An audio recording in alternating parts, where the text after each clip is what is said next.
Jake Morrison stood at the window of the Neptune's Dawn and watched the alien world grow larger on the screen. The planet looked like a giant crystal ball floating in space. Blue and purple lights danced across its surface like lightning trapped under glass. He had seen many strange things during his 5 years as a communications officer, but nothing like this. The ship hummed quietly around him as it moved closer to the Zealothi homeworld. Jake checked his uniform one more time and made sure his translation device was working properly. Today was the most important day in human history.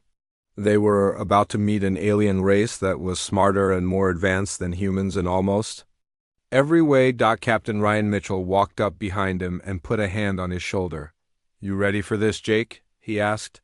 "The whole future of humanity might depend on how well we talk to these aliens today." Jake nodded but felt butterflies in his stomach. He was good at his job, but this was different. One wrong word could start a war or end any chance of friendship between humans and the Zealothi. "I've studied their language for months," he said. "The computer says I should be able to understand them pretty well." Ambassador Helen Carter joined them at the window. She was a tall woman with gray hair who had spent her whole life making peace between different groups of people. Now she had to do the same thing with aliens. "Remember," she said, "we're guests here. We follow their rules and try not to upset anyone. This is their world." The ship shook gently as it entered the planet's atmosphere. Through the window, Jake could see huge cities made of crystal and metal. Tall towers reached up toward the sky, like frozen waterfalls. Strange vehicles that looked like flying jewels moved between the buildings. Everything sparkled and glowed with soft light.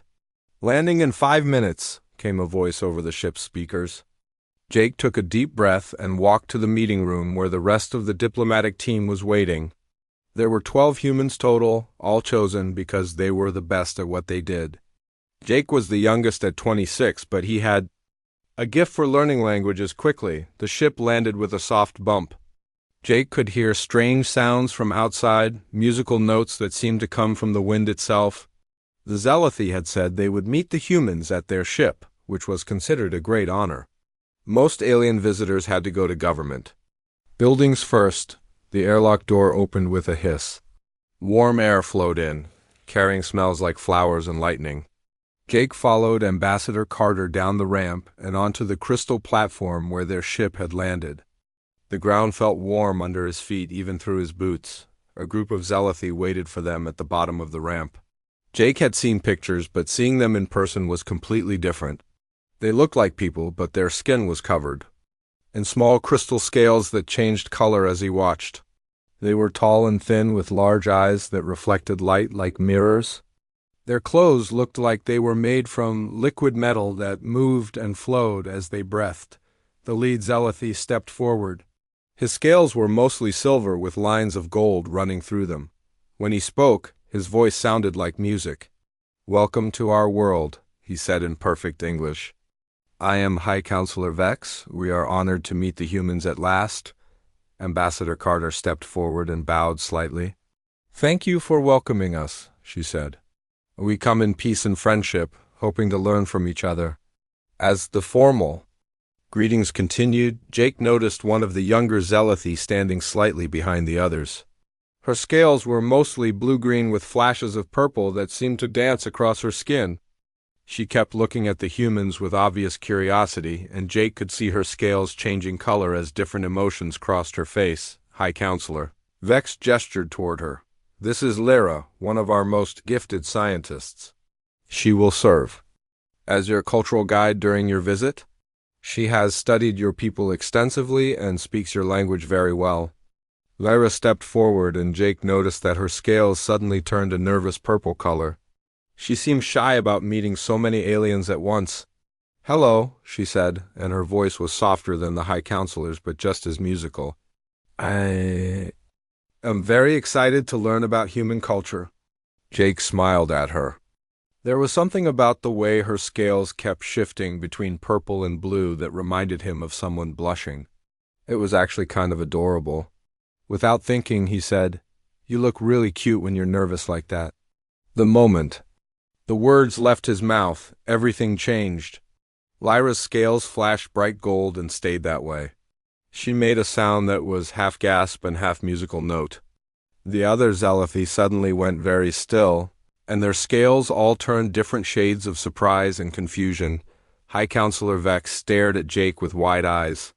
"Young human," he said slowly, "do you understand what you have just said?" Jake looked around at all the staring faces and felt panic rising in his chest. "I just said she looked cute," he said.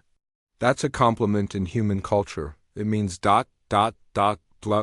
pleasant to look at." Lyra stepped toward him, and her golden scales seemed to glow brighter. She began to unfasten the clasps on her flowing robe. "I accept your proposal," she said in a voice full of joy and wonder. "I had hoped that humans might be compatible with our mating rituals, but I never dared to dream that one would choose me so quickly." "Wait, what?" Jake said, but Lyra was already pulling her robe off her shoulders. The other Zealothi began making musical sounds that Jake realized were probably cheering. Ambassador Carter grabbed Jake's arm. "What did you do?" she whispered urgently. "I have no idea," Jake whispered back, watching in horror as more Zealothi arrived and began what looked like some kind of celebration. Lyra was now wearing only a simple undergarment that looked like it was made of woven light, and she was smiling at Jake like he had just given her the best gift in the universe. High Counselor Vex raised his hands for quiet. "This is most unexpected," he announced, but very joyous. "The human Jake Morrison has formally requested a mating bond with scientist Lyra, and she has accepted. Let us begin the traditional ceremonies immediately." Jake felt the blood drain from his face as he realized what had happened. Somehow, calling an alien cute had just gotten him engaged. The diplomatic mission hadn't even started yet, and he had already created the biggest misunderstanding in human history. As Zealothi began gathering around them and making preparations for what looked like a wedding ceremony, Jake wondered if there was any way to fix this without starting an interstellar incident. Ambassador Carter stepped forward with a forced smile. "Perhaps we should discuss the details of this arrangement. Before we begin any ceremonies," she said carefully, but the Zealothi were already in full celebration mode, and Jake had the sinking feeling that his simple compliment had just changed the course of human-alien relations forever. 3 hours later, Jake sat in a crystal chair that was somehow perfectly comfortable despite looking like it was made of solid rock. The Zealothi had given him and the human delegation a private room in their main government building while their leaders tried to figure out what to do about the accidental engagement. Ambassador Carter paced back and forth across the room, her face red with frustration. "This is a disaster," she said for the 10th time. "We came here to establish peaceful relations, not to accidentally marry off our communications officer to their scientist." Captain Mitchell sat at the crystal table with his head in his hands. "The news networks back on Earth are going to have a field day with this," he said. "Human diplomat accidentally proposes to alien on first contact. This is exactly the kind of thing that makes us look like fools to the rest of the galaxy." Jake wanted to defend himself, but he knew they were right. He had studied Zealothi language and culture for months, but apparently not well enough. "I still don't understand how saying someone looks cute equals a marriage proposal," he said. "In human culture, it's just a nice thing to say." Dr. Amy Collins, the team's xenobiologist, looked up from her tablet where she had been frantically researching. "Zealothi customs? I think I'm starting to understand the problem," she said. "From what I can find in their cultural database, the Zealothi don't have casual compliments the way we do. When they say something positive about someone, they mean it completely and literally." Before anyone could respond, the door chimed with a musical note. Lyra walked in, and Jake noticed that her scales were now a soft gold color mixed with curious blue. She was wearing a new robe that seemed to shift between different shades of green as she moved. "Hello," she said, looking directly at Jake.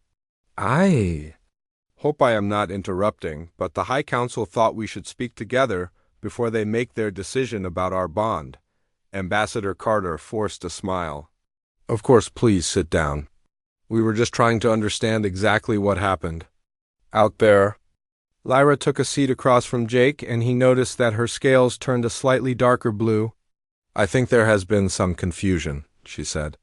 Jake, when you said I looked cute because I was nervous, did you not mean to request a mating?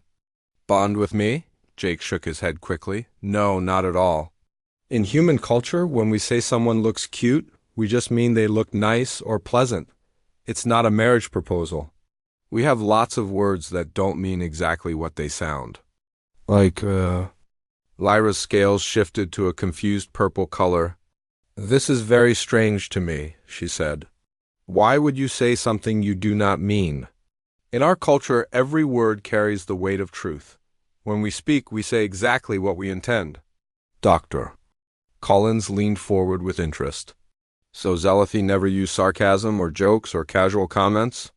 I do not understand these words, Lyra said. Sarcasm? Jokes? What purpose do they serve? Jake realized this was going to be harder to explain than he thought. Well, sometimes humans say things that are the opposite of what they mean, but in a funny way. Like if it's raining really hard, someone might say, "What beautiful weather," but they don't really mean it. They're being sarcastic. Lyra's scales went through several color changes as she tried to process this information. You intentionally say things that are not true? But why? How does anyone know what you really mean? Context, Captain Mitchell said. We use context clues and tone of voice and facial expressions to understand the real meaning. This is incredibly complex, Lyra said, and her scales turned a fascinated shade of silver. Your species has developed a completely different approach to communication than ours. We value absolute honesty and clarity. The idea of hidden meanings and opposite statements is ... fascinating. Ambassador Carter saw an opportunity. So you can see why this was all just a misunderstanding. Jake didn't mean to propose marriage. He was just making a casual, friendly comment. But Lyra's scales suddenly turned a sad dark blue. I understand, she said quietly. So you do not actually wish to be my mate. The golden feeling I experienced was based on false information. Jake felt terrible seeing her obvious disappointment. It's not that you're not. You seem like a wonderful person. It's just that humans usually get to know each other for a long time before we even think about marriage. We go on dates and spend time together and learn about each other slowly. Dates? Lyra asked, her scales brightening slightly with curiosity. Activities we do together to see if we're compatible, Jake explained. Like sharing meals or watching entertainment or just talking about our lives and interests. Lyra was quiet for a moment, and her scales shifted through several different colors. Finally, she looked up at Jake with what he was learning to recognize as determination. I have an idea, she said. What if we could find a solution that honors both of our cultures? Before anyone could ask what she meant, the door chimed again. High Counselor Vex entered with several other Zealothy officials. Their scales were various shades of serious gray and concerned purple. We have been discussing this situation with our legal experts and cultural advisors, Vex announced. The bond that was declared between Jake Morrison and scientist Lyra is legally valid according to our laws. However, we understand that this was not the intention of the human delegation. Ambassador Carter stepped forward. We're very grateful for your understanding. We certainly don't want to cause any offense to your culture or to Lyra personally. The difficulty, Vex continued, is that simply dissolving the bond now would be considered a grave insult to Lyra's family line and social standing. In our culture, refusing a mate bond after it has been accepted is one of the most shameful things that can happen. Jake felt his heart sink. So what does that mean? Am I stuck here forever? Another Zealothy official stepped forward. His scales were deep purple with silver edges. There is precedent for what humans might call a trial period, he said. If both parties agree, the bond can be maintained for one full cycle of our planet around our sun. During this time, the potential mates learn about each other and decide if they are truly compatible. How long is one cycle? Captain Mitchell asked. Approximately 8 months in your time measurement, Vex replied. Lyra's scales turned bright silver with excitement. During this trial period, I could learn about human culture and customs, and Jake could learn about ours. If at the end we decide we are not compatible, the bond can be dissolved with honor intact for both parties. Jake looked around at his teammates. Ambassador Carter was clearly calculating the political implications. Dr. Collins looked fascinated by the anthropological opportunity. Captain Mitchell just looked tired. There's another consideration, Vex said. We have been monitoring communications from other species in this sector. The Zorthian Empire has taken notice of our first contact with humanity. They are not pleased about the possibility of an alliance between our peoples. Are they a threat? Ambassador Carter asked. Potentially, Vex replied. They prefer to be the dominant military power in this region. A strong alliance between humans and Zealothi could challenge that dominance. Jake realized that his accidental engagement had suddenly become much more than just a personal problem. The political future of both their species might depend on how they handled this situation. Lyra stood up, and her scales turned a determined gold color. I propose that Jake and I proceed with the trial bond, she said.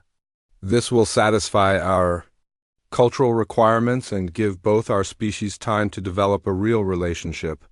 And perhaps, she added, looking directly at Jake, we might even discover that this accidental beginning could lead to something genuine. Jake looked at her earnest expression and found himself nodding. Okay, he said, let's try it. But I want to learn everything I can about your culture, and I want you to understand mine too. If we're going to do this, let's do it right. The next morning, Jake woke up in what the Zealothi called a harmony chamber. The walls were made of smooth crystal that glowed softly with warm light, and the bed felt like he was sleeping on a cloud. He had been given quarters in the same building.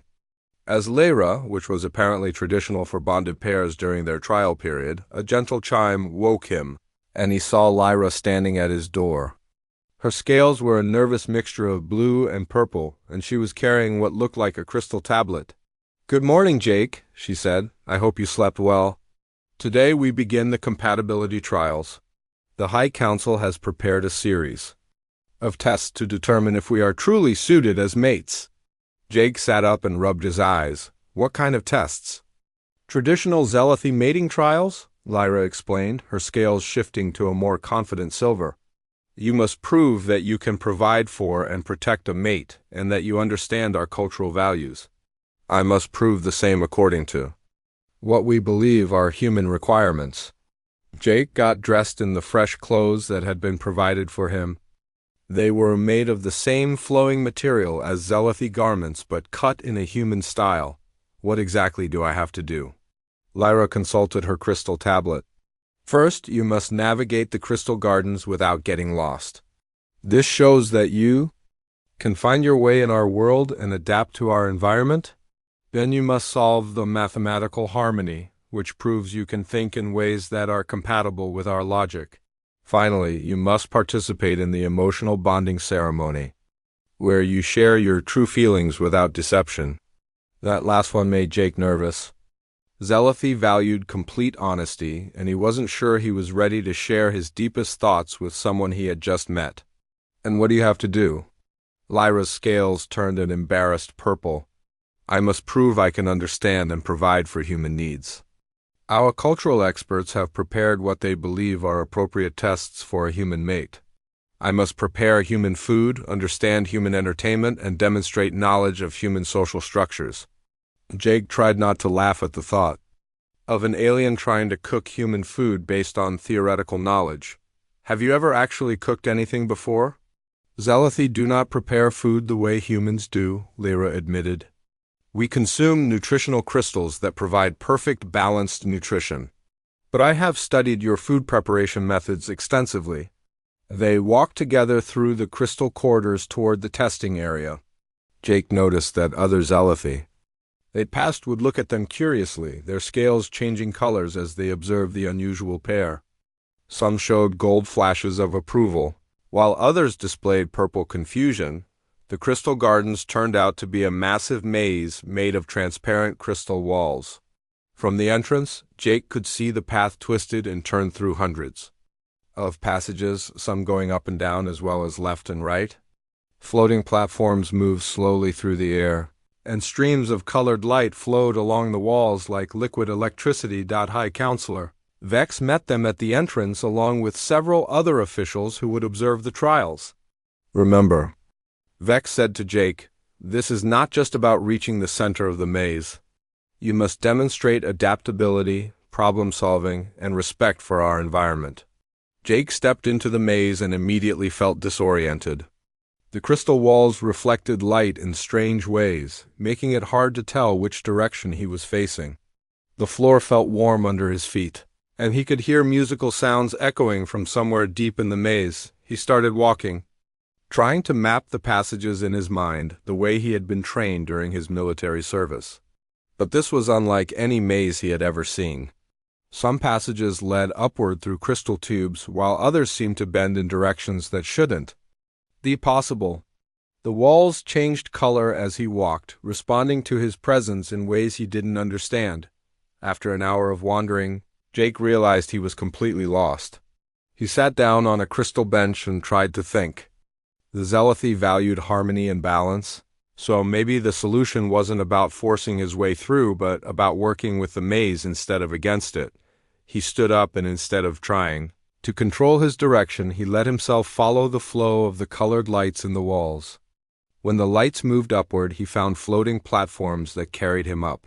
When they flowed to the left, he turned left. Gradually, he began to feel like he was dancing with the maze rather than fighting it. 2 hours later, he emerged at the center where a beautiful crystal fountain played music as the water fell. Lyra was waiting for him with bright gold scales, and the observing officials made approving musical sounds. "Well done," Vex said. "You learned to work with our technology rather than against it. This shows great wisdom." The mathematical harmony test was held in a room filled with floating crystal shapes that moved in complex patterns. Jake had to identify the mathematical relationships that controlled their movements and predict where they would be at specific times. It was like solving a three-dimensional puzzle while everything was constantly changing. This test took Jake 4 hours, and he had to ask for help twice when he got confused by the Zealothi Base 16 number system. But eventually, he managed to predict the correct positions, and the crystals all chimed in perfect harmony. Meanwhile, in another part of the building, Lyra was having her own challenges. Jake was allowed to observe her test through a crystal viewing wall. Her first attempt at cooking human food resulted in something that looked like burned soup and smelled like burnt plastic. She had tried to make what she thought was a traditional human breakfast, but she had misunderstood the instructions and added cleaning chemicals instead of cooking oil. Her second attempt was more successful, though the eggs were purple and the toast was somehow both burned and raw at the same time. Jake had to admire her determination as she kept trying. Consulting her research materials and making adjustments, the entertainment test was even more amusing. Zealothi cultural experts had given Lyra what they believed were examples of human entertainment: a nature documentary about sharks, a romantic comedy from the 1980s, and a cooking show. She was supposed to explain why humans found these things enjoyable. Lyra's explanation of the romantic comedy was particularly entertaining. Humans appear to enjoy watching other humans engage in complex deception rituals, where they say opposite things from what they mean until they finally admit their true feelings, she said seriously. This suggests that humans find their own communication methods as confusing as we do. Jake couldn't help laughing at that, which made Lyra's scales turn a pleased gold color. The final test was the emotional bonding ceremony, where both Jake and Lyra had to share their honest feelings about the situation. They sat facing each other in a crystal chamber while the observing officials watched from outside. "I will speak first," Lyra said, her scales settling into a steady blue color. "I am fascinated by human culture, and especially by Jake as an individual. You approach problems in ways I would never consider, and your emotional complexity is both confusing and beautiful to me. I do not know if I could love you in the way humans understand love, but I believe I could learn to care for you deeply." "Jake?" felt his heart beating faster as he realized it was his turn. "I'm still confused about most of this," he admitted. "But I'm impressed by your intelligence and your determination to understand my culture. You're trying so hard to learn about humans, and that means a lot to me. I think I could care about you too, given time." Lyra's scales flashed bright gold, and the observing officials made musical sounds of approval. High Counselor Vex entered the chamber. "You have both passed the compatibility trials," he announced. "Jake has shown that he can adapt to our world and our ways of thinking. Lyra has demonstrated her commitment to understanding human culture. The trial bond will continue." As they walked back to their quarters that evening, Jake noticed that Lyra's scales had settled into a content golden color. "How do you think we did?" he asked. "I think," Lyra said, "that we are both learning that our species have more in common than we initially believed. We both value honesty and commitment, even if we express these things differently." Jake nodded, feeling for the first time that this crazy situation might actually work out. "So what happens next?" "Next," Lyra said with scales that sparkled with excitement, "I show you my real work. I think you will find it very interesting indeed." 2 weeks into their trial bond, Lyra finally took Jake to see her laboratory.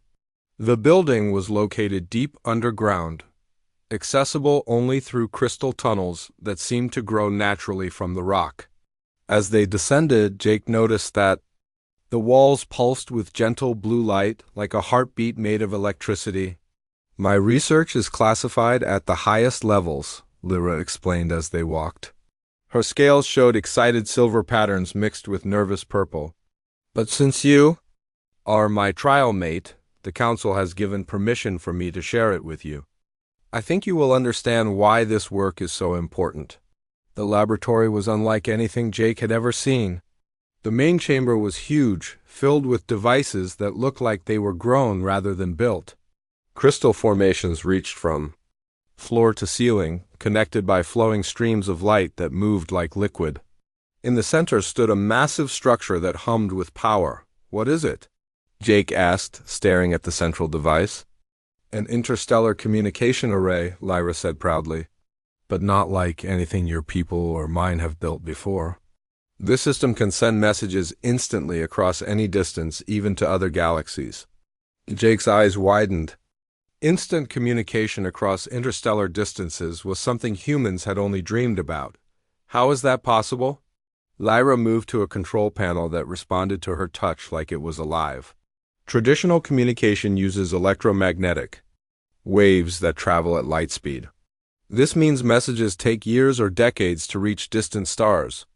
My system uses quantum entanglement principles but applied in a completely new way." She activated the device and the central structure began to glow brighter. "Watch," she said, and touched a crystal surface. Instantly, the chamber filled with a three-dimensional image of space, showing stars and planets floating in the air around them. "This is real-time observation of a star system 30 light-years away," Lyra explained. "Not only can we see what is happening there right now, but we can communicate with anyone who has a compatible receiver." Jake felt his breath catch. This technology could change everything: trade, diplomacy, military coordination. It would revolutionize how species interact across the galaxy. "Exactly," Lyra said, her scales turning bright gold with excitement. "But there is a problem. The Zorathian Empire has learned about my research. They have been sending threatening messages demanding that we stop development and turn over all data to them."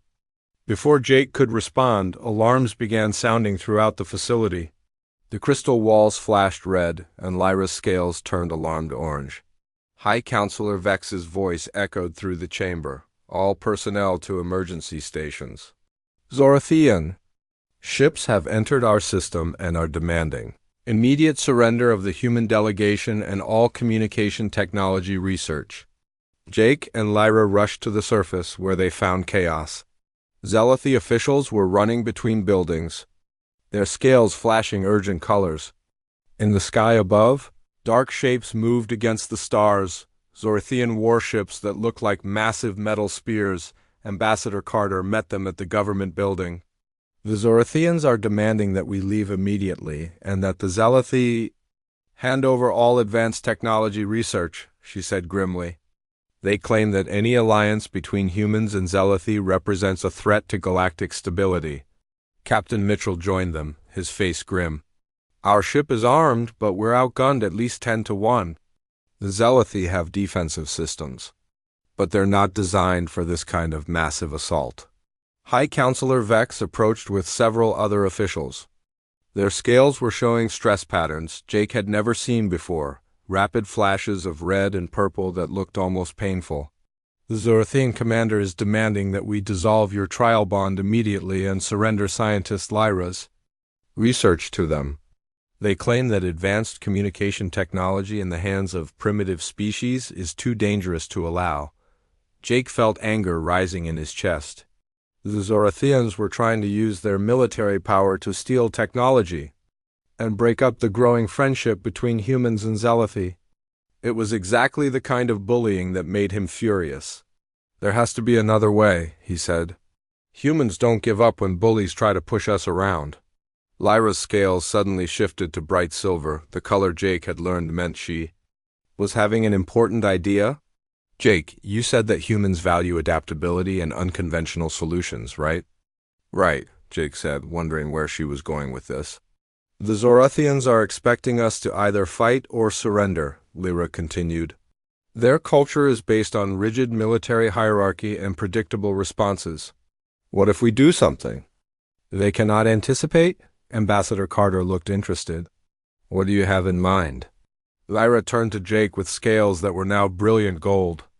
What if we turn our trial bond into a real wedding ceremony, but broadcast it across the entire galaxy using my communication array? We could show every species that humans and Zelathi are truly united, not just politically, but personally. Jake stared at her. You want to have our wedding in the middle of a military crisis? Think about it, Lyra said excitedly.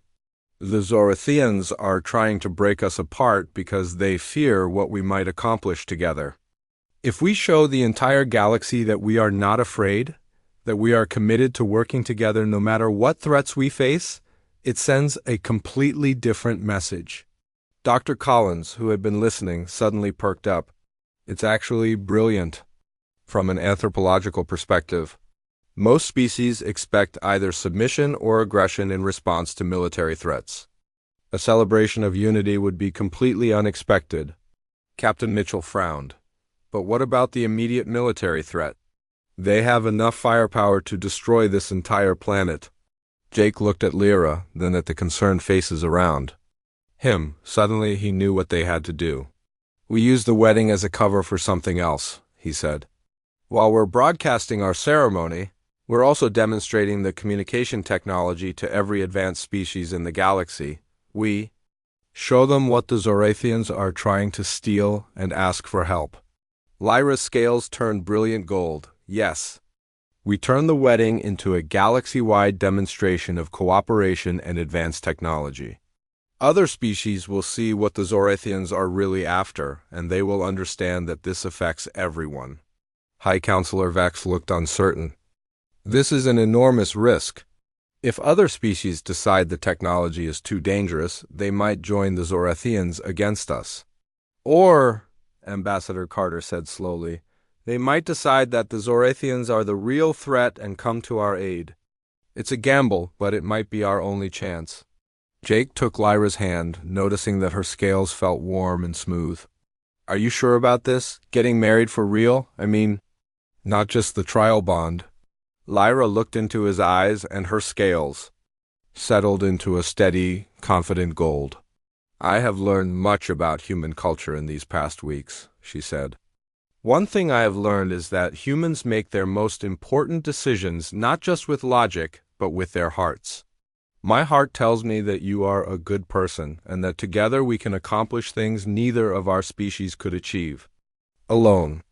Jake felt something shift inside him as he realized that somewhere during all the cultural confusion and political crisis, he had started to care about Lyra as more than just an accidental fiancée. Then let's do it, he said. Let's. Show the galaxy what humans and Zealoty can accomplish when we work together. As if summoned by their decision, Engineer Lisa Hayes approached from the direction of the human ship. "I've been monitoring Zorathian communications," she said. "They're planning to attack at dawn tomorrow. They expect us to either surrender or prepare for battle during the night." Lyra's scales sparkled with determined silver. "Then we have one night to prepare the most important wedding ceremony in galactic history." Jake squeezed her hand and smiled. No pressure at all. The wedding ceremony began at dawn, just as the Zorathian fleet was moving into attack position. Jake stood in the crystal amphitheater wearing a combination of human formal wear and Zealoty ceremonial robes. The outfit looked strange but somehow felt right, like a symbol of two cultures coming together. Lyra walked toward him down an aisle lined with crystals that sang in harmony as she passed. Her scales showed the traditional wedding pattern, flowing waves of gold and silver that moved across her skin like liquid metal. She wore a crown made of living crystal that grew and shifted as Jake watched, but this was no ordinary wedding. Above them, massive screens showed the ceremony being broadcast across the entire galaxy through Lyra's communication array. In real time, they could see dozens of different alien species watching from their homeworlds, all witnessing this unprecedented moment. High Counselor Vex performed the ceremony, speaking in both English and the musical Zealoty language. "Today, we unite not just two individuals, but two species in friendship and mutual respect," he announced. "Let all who watch understand that the future belongs to those who choose cooperation over conflict." As Vex spoke, Jake noticed movement in the sky. The Zorathian warships were descending, their weapons charging with ominous red light, but something else was happening too. New ships were appearing at the edge of the star system, vessels from species that Jake didn't recognize. Captain Mitchell spoke quietly into his communication device. "We're getting responses from across the galaxy," he said. "Species that have been threatened by Zorathian expansion are asking what they can do to help." The ceremony continued, but Jake could feel the tension in the air. Everyone present knew